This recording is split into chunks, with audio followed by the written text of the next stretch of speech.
Uh, This first slide is to give you a sense of the experience of mindfulness. And it's because when we offer programs like this one, very often, especially with children and in schools and in clinics, the focus is on a very purposeful, driven intervention, for lack of a better word, to be helpful.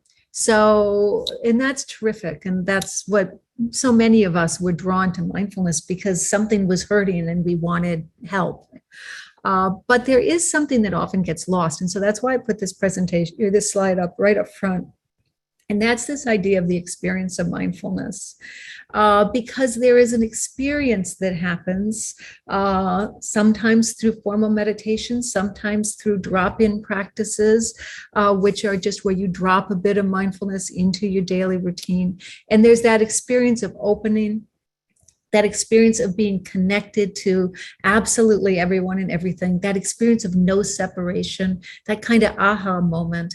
And those things do just happen naturally through mindfulness and meditation. And so that's very much part of this work. And that's in a way the source of this work.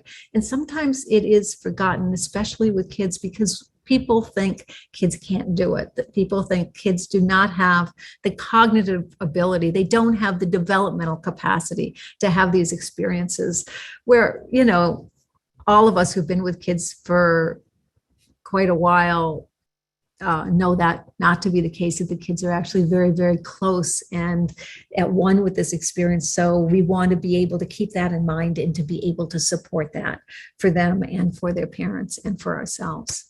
But that doesn't mean that mindfulness for stress reduction, for educational, and for largely therapeutic purposes isn't extremely important. And more often than not, people come to us because they need some kind of help and they want it fast. And the good news is that mindfulness-based interventions, especially activity-based mindfulness, is very, very well suited to giving people in a secular, modern, workaday, hurried world, specific tools that can help them navigate the ups and downs of daily life with greater ease. So that's terrific. And that is really a lot of what mindfulness can offer. But I do just want to, at this beginning, talk about the harmony between those two and about holding that in mind, even when we go through a presentation like this, that while we are going to be talking more about the practicalities of secular mindfulness and about how it can be helpful to children and family and schools in daily life, that is a very purposeful quality, and that's a purposeful, kind of effortful quality to the practice of mindfulness and awareness.